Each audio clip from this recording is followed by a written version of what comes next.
Eh bien bonjour les amis, bienvenue aux auditeurs et auditrices de cette nouvelle chaîne des Chroniques du Sherpa. Comme vous allez le comprendre ici, nous allons faire non pas un retour vers le futur, mais bien un retour vers le passé, telle la machine du projet Looking Glass, afin de reprendre les événements en 2020 pour remonter l'actualité vers 2025. Je vous invite à me suivre au travers de mes très nombreuses analyses de situation qui ont rythmé ces dernières années au gré d'une multitude de sujets clivants concernant le plan divin et christique de l'Alliance et de la communication militaire Q. Du nouvel ordre mondial mort-né au nouveau monde et à l'âge d'or qui se profile à l'horizon, vous comprendrez un peu mieux ce plan militaire américain au travers de plus de 155 analyses écrites en temps réel et éditées en podcast par une très belle équipe d'âmes éveillées.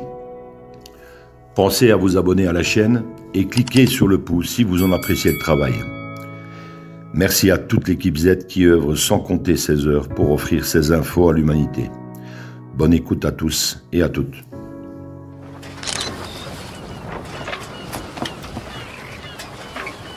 Where we go one, we go all.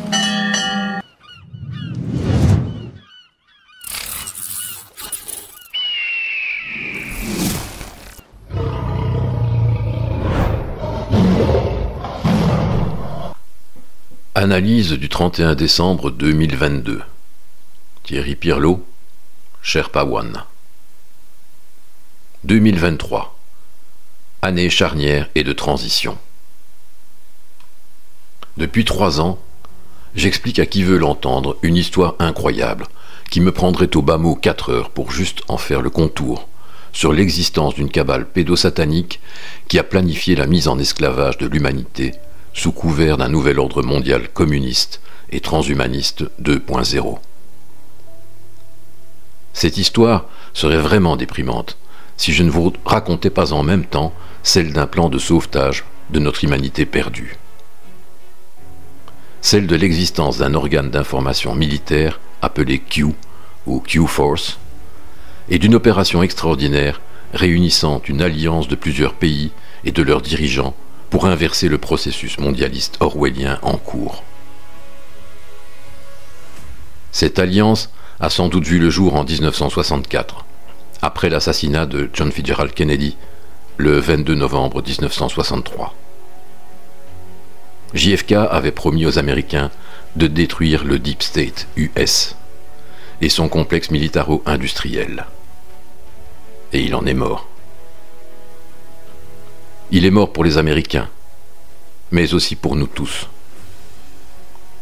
JFK était ce que l'on appelle un mouton noir. Et il était le Q originel. JFK a été le déclencheur de toute cette opération de contre-mesure, de hameçonnage, d'information et de désinformation. Il aura fallu 56 ans pour amener en secret cette alliance à maturité. Son seul but a toujours été de détruire le plan mondialiste, lequel se préparait déjà à cette époque depuis de nombreuses décennies et dont l'achèvement était prévu en 2030.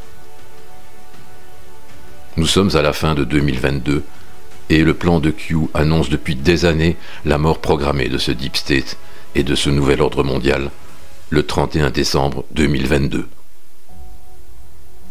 Q nous dit depuis fin 2017 que nous sommes dans un grand film.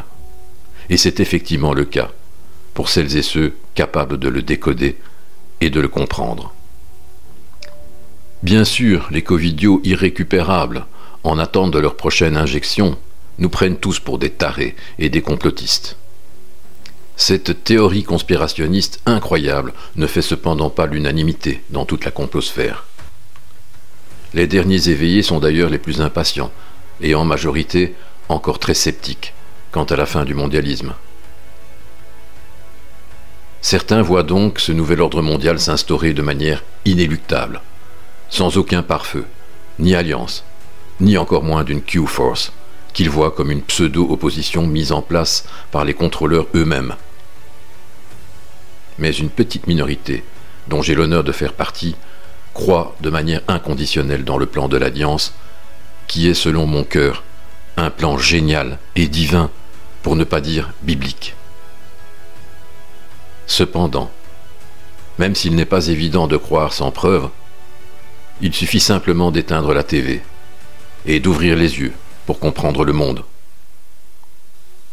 Voir ce que l'on croit et non croire ce que l'on voit. Et ce que nous voyons en cette fin d'année, ce sont notamment les vérités qui s'annoncent pour 2023. Les festivités débutant par la déclassification, certes partielle, des documents relatifs à l'assassinat de John Fitzgerald Kennedy à un instant T, qui n'aura rien à voir avec le hasard. Le hasard étant une invention de la CIA, vous vous rappelez? Vous voulez une deuxième synchronicité du plan?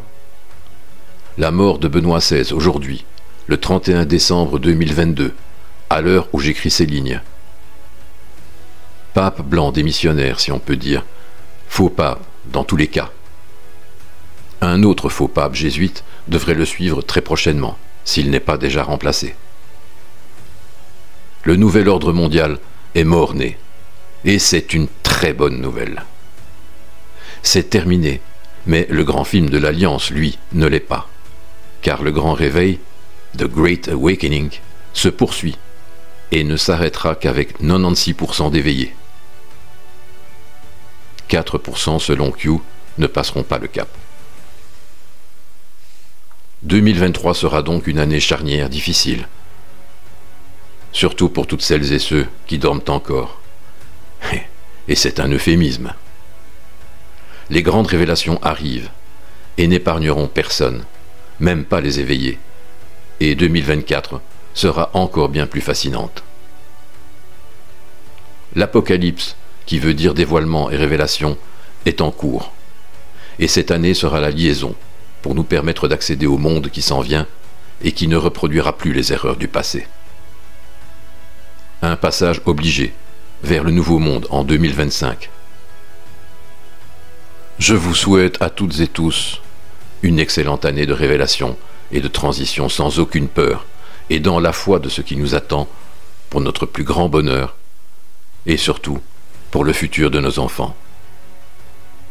The best is yet to come. Where we go one, we go all. Cher Pawan.